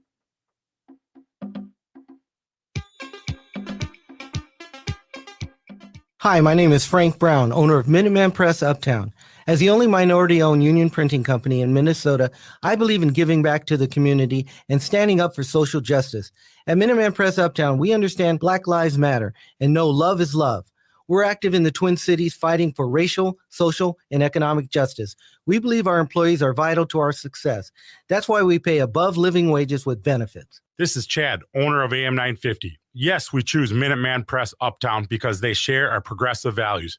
But what I've learned with my many years of working with Frank and his team is they are much more than just a print shop. They have helped us with creative marketing ideas and materials. The design team has helped us every step of the way in creating new material. They always come with fresh and unique ideas to help promote AM 950. Call Minuteman Press Uptown at 612-870-0777 or visit mpuptown.com. It's an absolute must for any true foodie. Vinaigrette at 50th and Xerxes in South Minneapolis offers premium oils and vinegars for the most discriminating of tastes. This is Sarah Piepenberg, owner of Vinaigrette. We bottle on-site, there's no guesswork, and you get to taste test each and every oil and vinegar we offer. Our direct relationship with the growers ensures an uncompromised level of satisfaction. When you need to know you're cooking with the finest ingredients, first contact the independently owned Vinaigrette, 50th and Xerxes in South Minneapolis. Online at vinaigrettemn.com. Hey, folks, this is Pat Kreitlow along with Kirk Bangstead from the Up North podcast. I own the McNeil Brewing Company, and I know a lot of you like to head up north when you're in Wisconsin. But you probably think that everybody here is off limits when it comes to political talk, but you're wrong. There are plenty of good progressive folks talking about the issues of the day. Even people like me, a nice kid from the east side of St. Paul. Way to play to the audience, Pat. Thanks. I'm all about the shamelessness. So tune in on Saturday nights at 9 for the Up North podcast here on AM 950.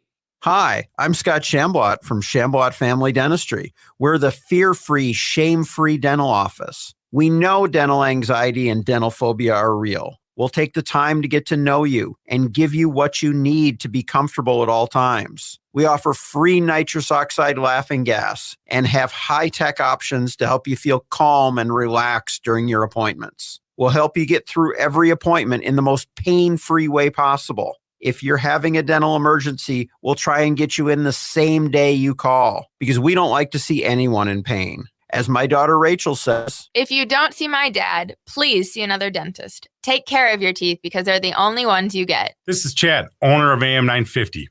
I've been going to Shamblat Family Dentistry for years. They get me in last minute when I'm in pain and make regular checkups easy and comfortable. Shamblat Family Dentistry in Hopkins and St. Paul. Find them online at shamblatfamilydentistry.com or call 1-800-FIX-MY-TEETH.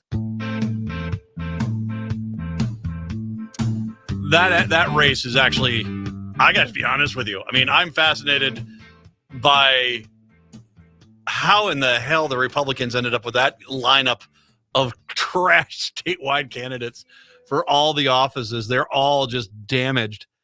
That's interesting. But the Hennepin County Attorney's race,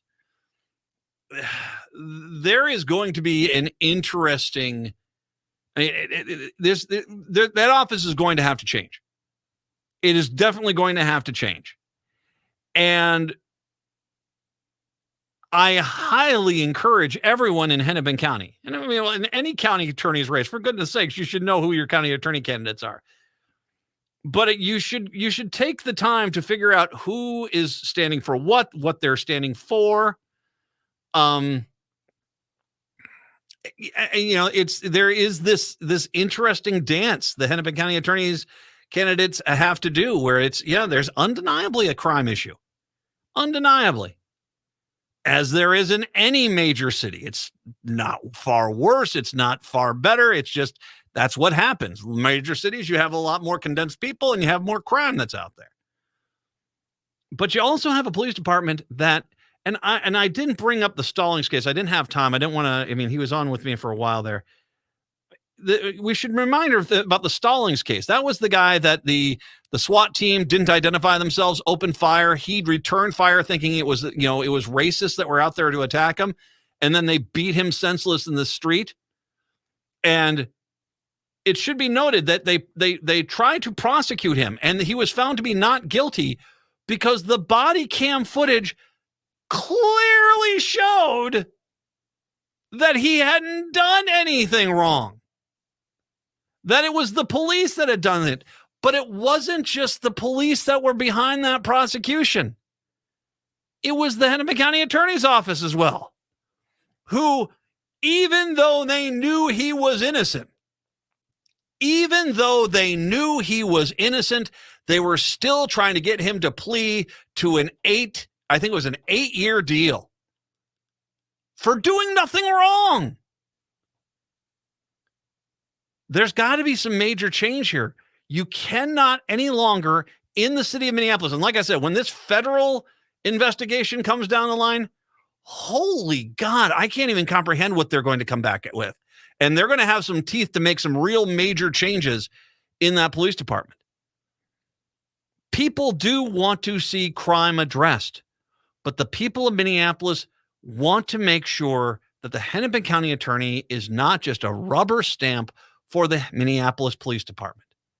And that the Hennepin County attorney is going to go on out there and take police misconduct, police misaction, the occasional police murder, and prosecute it and hold them just as accountable as we should want to hold the people who are committing the crimes. That's it. That's an interesting balance. And whoever becomes the Hennepin County attorney, that is going to be a very interesting path to tread. I'm going to open it up. I mean, all the Hennepin County attorneys, we've had Mary Moriarty on, we have Paul Ostro on now. All the Hennepin County attorneys, candidates, I'm more than happy to try to get you on the air and we can talk about your race. Once again, the primary coming up here, the top 2 vote getters go into the general election. It is a nonpartisan race, but the reality is, the vast majority of these guys generally come from the left-leaning side of the political aisle, with 1 or 2 exceptions. But, it's up to you to educate yourself. I'm not here to tell you who to vote for. 952-946-6205, 952-946-6205. Well, I mean, vote for the Democrats. Of course. We've seen what the Republicans do. They're horrible, horrible. Vote DFL. But when it comes to DFL primaries, you figure out who the best candidate is and make your case. At the end of the day, your candidate does win. Great. They don't. Suck it up and vote DFL. That's the only way you're going to fix all these problems. Let's take a break. Come on back. Patrick Cooligan from Minnesota Reformer. Phenomenal story about Burke. We'll get to that here in just a moment. It's the Matt McNeil Show right here on AM 950. Hey, it's Patrick for Zero Res. Hot July days are best enjoyed with family and friends at the backyard barbecue with your favorite summer foods. But before you know it, you've got those sticky pop spills and barbecue stains all over the place. Lucky for you, Zero Res can get those sweet sticky messes out of your home with no problem. Zero Res has your back on carpet, tile, area rug, and upholstery cleanings, and their experienced technicians know the best care for each of the unique surfaces in your home. And don't forget about your air ducts. If they're dirty, your indoor air quality suffers. Trust the cleaning heroes at Zero Res to safely clean years of built-up dust and gunk out of your air ducts as your air conditioner swirls through the summer. Schedule your summer cleaning today at ZeroResMinnesota.com with the AM 950 special to get 3 rooms of carpet clean starting at just $129 and take $100 off any air duct cleaning service. Backward or forward spells the same. Zero Res. Right now, gas prices are up there, but don't worry. Fuel efficiency is easy to obtain with a great hybrid model from Rudy Luther Toyota. The Prius, the Camry, the Corolla, the Highlander, and the RAV4, all of them have hybrid models offering you amazing fuel efficiency while you never once have to sacrifice style. RudyLuther.com is the first place to stop to see all their inventory. Rudy Luther Toyota has vehicles to test drive on the lot right now. Find the Toyota hybrid which works with your lifestyle and get it delivered. Rudy Luther Toyota, 394 and 169 in Golden Valley. Think your company's safe? Your staff is working from home, right? As I speak, cyber criminals are mounting attacks across the country. Remember, when we're weakest, cyber criminals attack. Hi, Mark Sommerfeld from Rymark. The Rymark team is guiding our clients through these difficult times. In fact, demand has been so high, we created an easy-to-follow guide. It's yours free. Download our 5 steps to securely work from home now at rymarkit.com or call 651-328-8900 for a no-cost how-to discussion. With a look at your AM 950 weather, I'm Patrick Lilia. Cloudy tonight with a low of 69, then clearing skies on Wednesday with a high of 89. For over 45 years, Woodland Stoves and Fireplaces has been helping you find a place for fire that works in your life. Located on the corner of East Franklin Avenue and Riverside Avenue in Minneapolis. WoodlandStoves.com.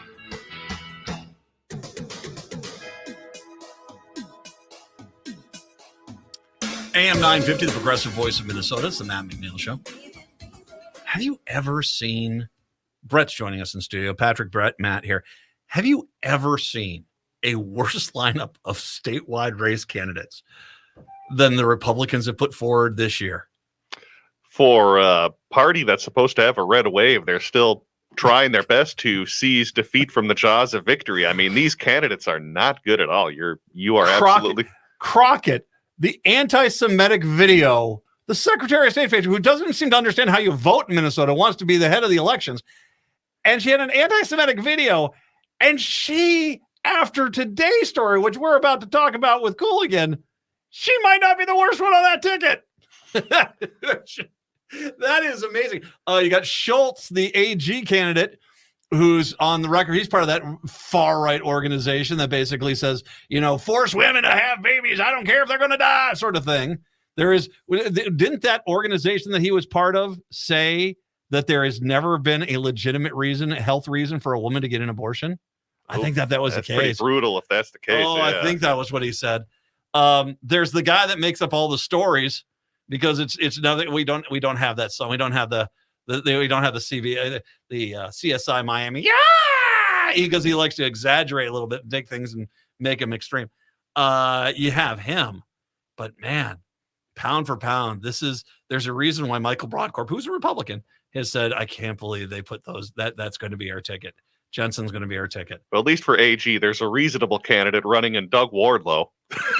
That's right. Which might actually be the most reasonable of everyone running. And if you're following, by the way, follow Broadcorp's Twitter feed. If you're following, there's an all-out war in the Republican Party against Doug Wardlow right now. Oh, and who's Mr. Krispy Kreme down in Jeremy Munson. He's the guy that was running for one. And now he's in the primary on the day that the special election happens. Oh, they don't like him that much either down there anymore.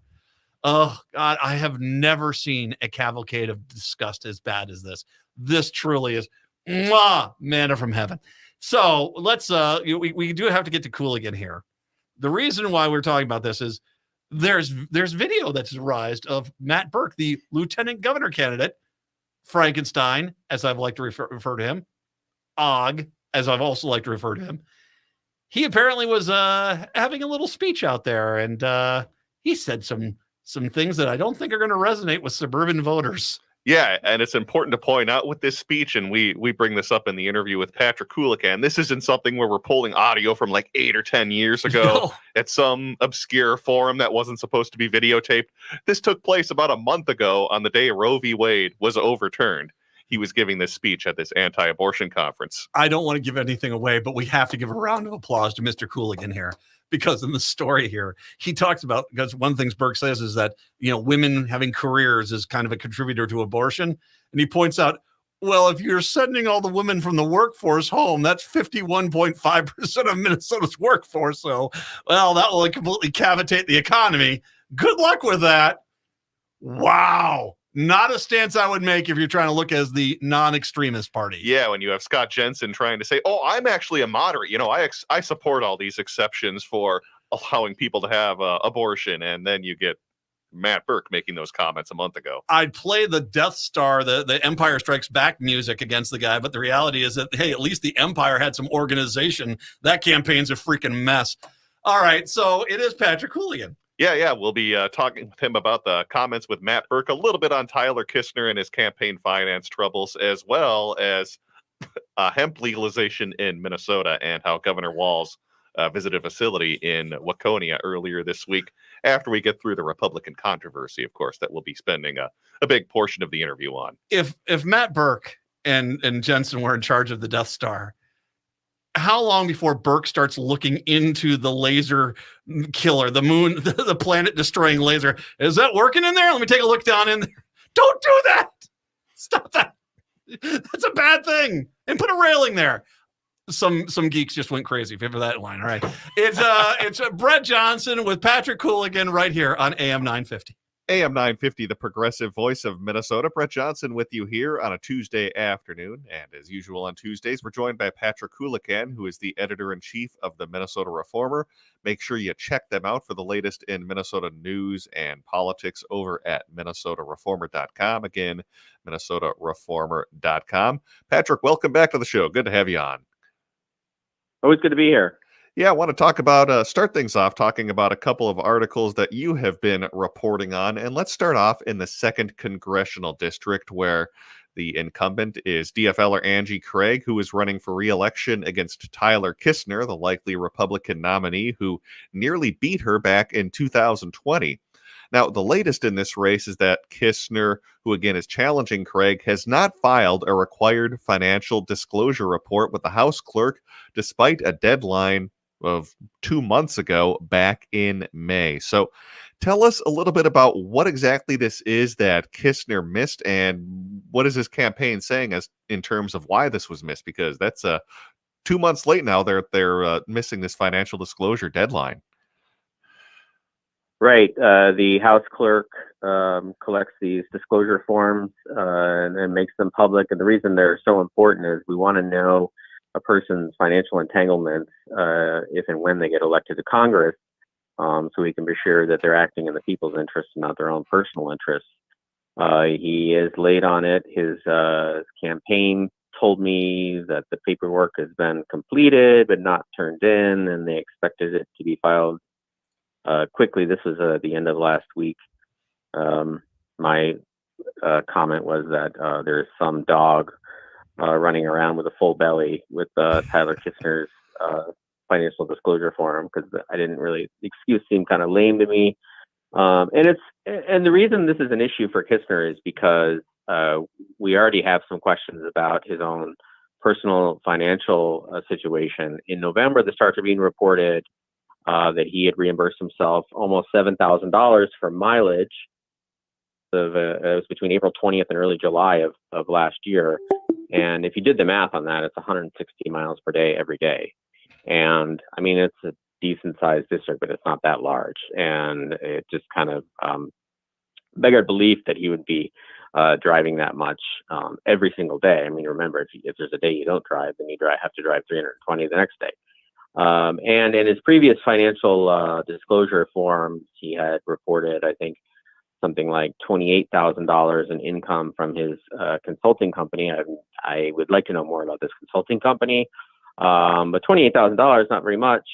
And then you throw in this huge mileage tab, and you start to wonder, well, what exactly, how is he getting by here? And who's paying him to run for office?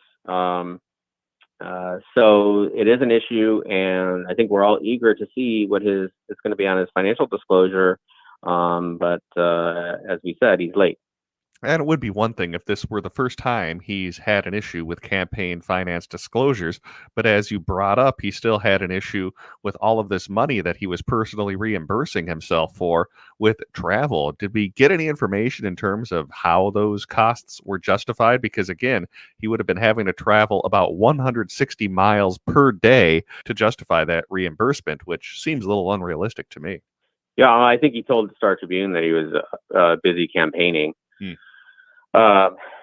Which I think his quote was, or actually they sent out a spokesman told the Star Tribune at the time that Tyler has put thousands of miles on his personal vehicle, traveling to every corner of the 2nd District, meeting with voters about their concerns and the importance of having a true servant leader representing them in Congress. So, they said they thoroughly log and review all expenses and are acting in accordance with FEC guidance. That's one where the FEC is going to have a really hard time proving that there's something amiss here. And I don't think this is a big enough fish for the IRS. So, I think it's hard to enforce the rules on this. Now, Angie Craig's campaign has filed a complaint with the Department of Justice, which does enforce the Ethics in Government Act, and they are citing Kistner's failure to file that required disclosure. What exactly does this mean or do from the Craig campaign in terms of what they're doing, filing this complaint with the Department of Justice? Is there any teeth to this, or what happens next in that case? I think DOJ has bigger fish to fry, but certainly the Craig campaign got a little story out of it in a few outlets.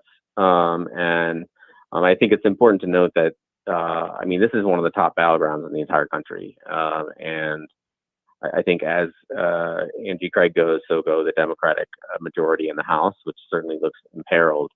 But to Craig's credit, she's really working hard, and I think she's trying to be the right candidate for that district, and she's shown that a few times in the past year. Speaking with Patrick Kulikan, he is the editor-in-chief of the Minnesota Reformer. Make sure you go to minnesotareformer.com.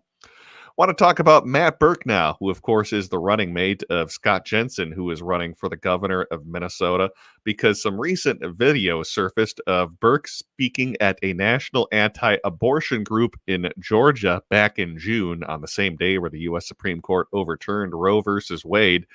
And he had a couple of controversial quotes that could come back and bite the Jensen Burke campaign. We'll read some of these right now. One says, quote, "Our culture loudly but also stealthily promotes abortion. They're telling women they should look a certain way, they should have careers, all these things," unquote. Another point he said was that one of the arguments I probably saw 20 times online today was about rape.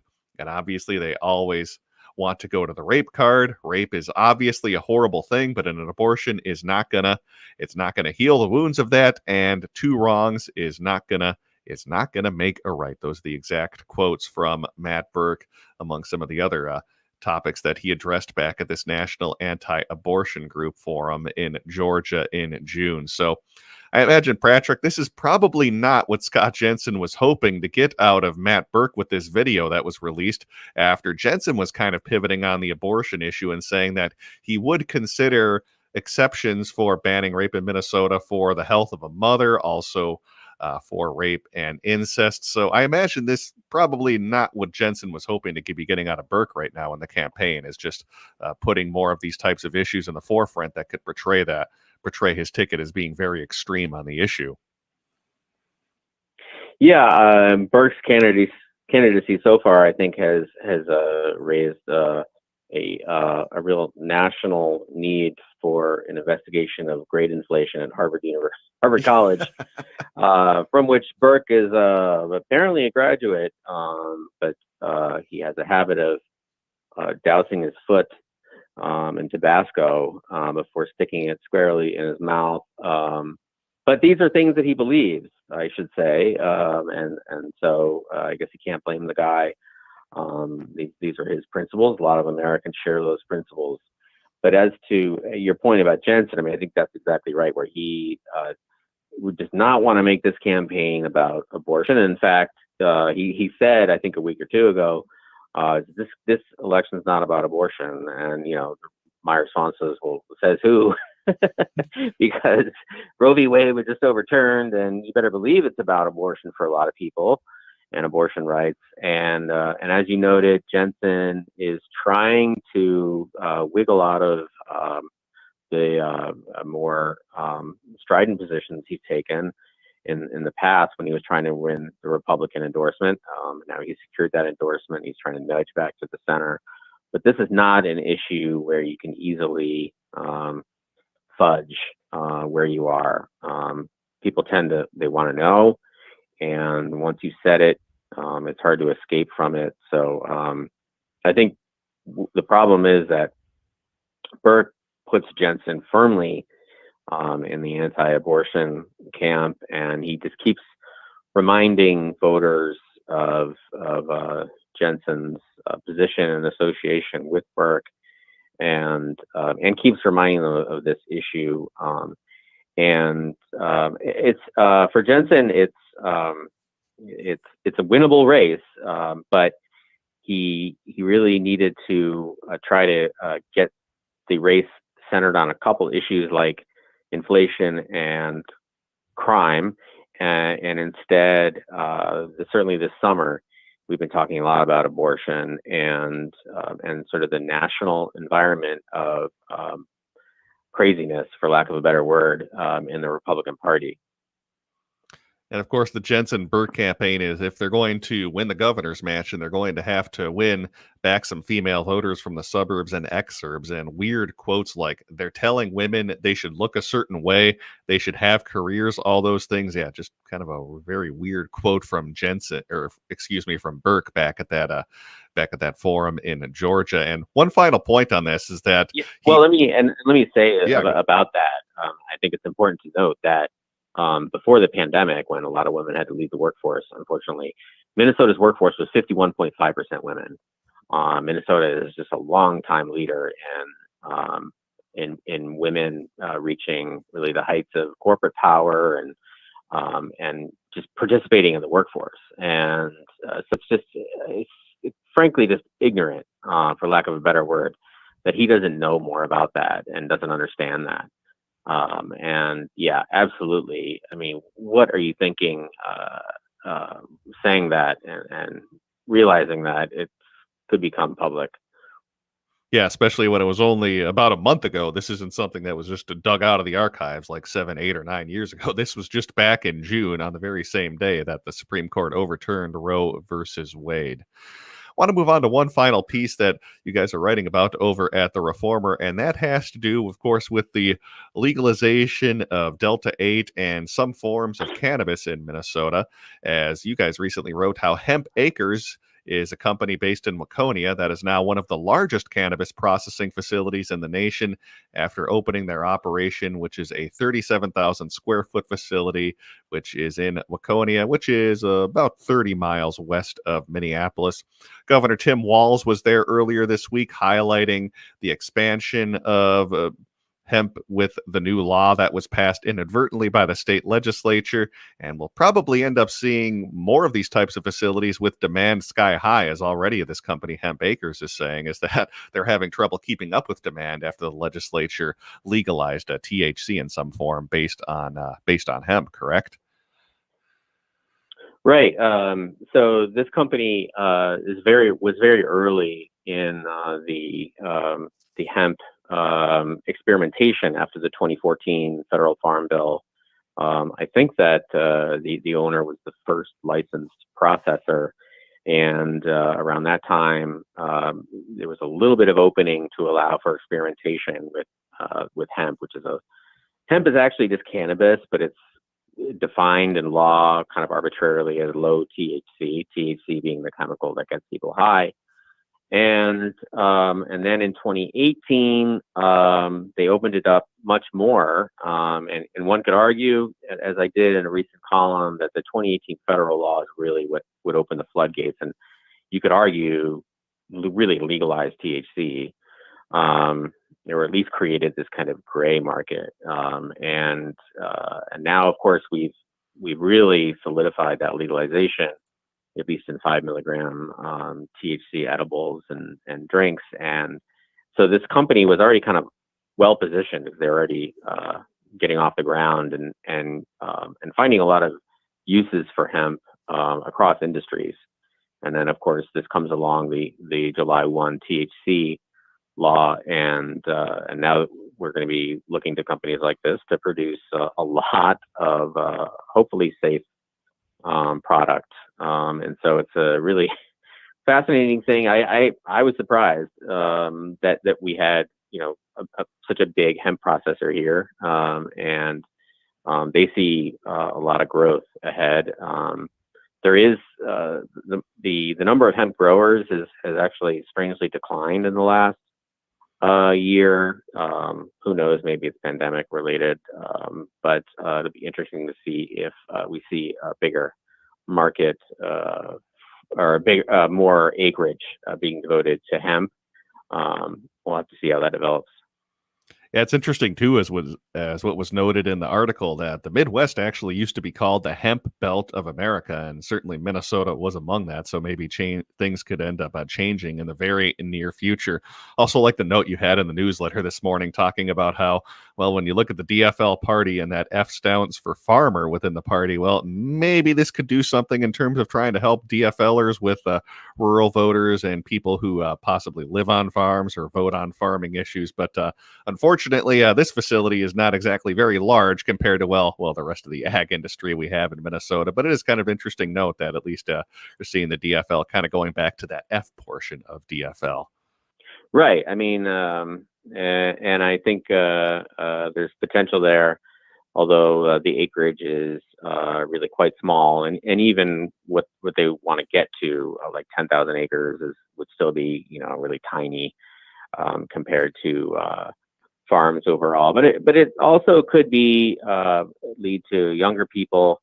Maybe they want to go start a hemp farm, and there might be an opportunity for Democrats to create new pathways in communities where they've they've often kind of basically just retreated and left some progressives behind out in rural Minnesota. Well, you can read more about that and the other articles that we talked about today over at the Minnesota Reformer. Again, website minnesotareformer.com. As we have been speaking with Patrick Coulican, who is the editor-in-chief of the Minnesota Reformer, about some of the articles that they've been working on for the past few days. Patrick, as always, thanks for the time today. Appreciate it. Always a pleasure. All right, it's time for a break, so let's send things back over to Matt McNeil right after this.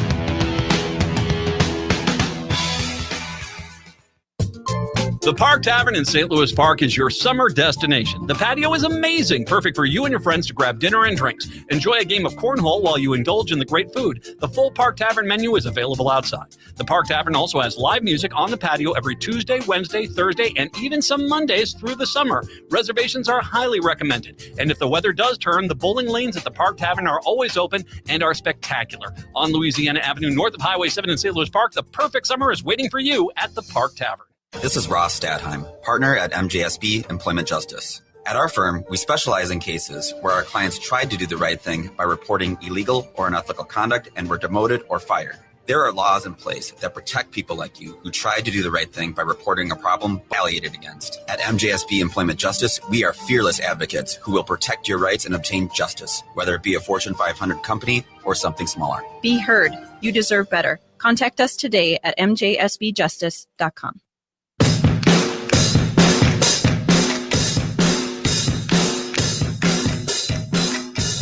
AM 950, the progressive voice of Minnesota. It is the Matt McNeil Show. Wow. Matt Burke. Women are supposed to stay home. Fire bat.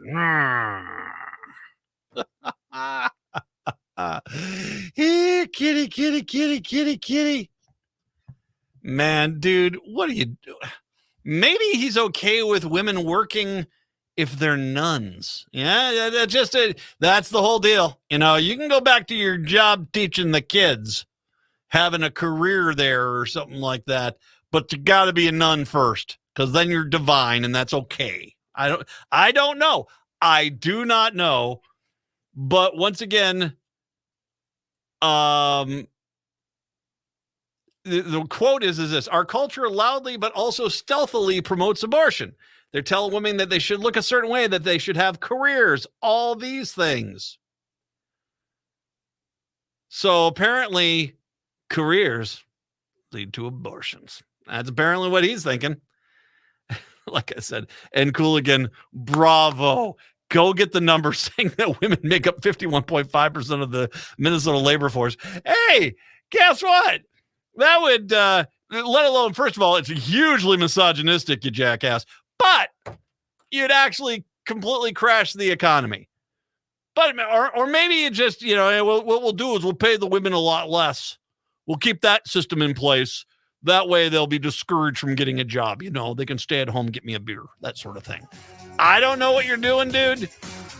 But the entire Republican Party is a freaking mess right now. So you can go out there and show me your videos of fireworks in Minneapolis. Or Ilhan Omar, or Kim Walz. Yes, you have got an absolute freaking train wreck, and it's delicious. Give me more. Devils Radio up next. Native Roots Radio up in the 6 o'clock hour. We're back tomorrow. Until then, see ya. Hey, everybody. This is Gregory Rich, founder of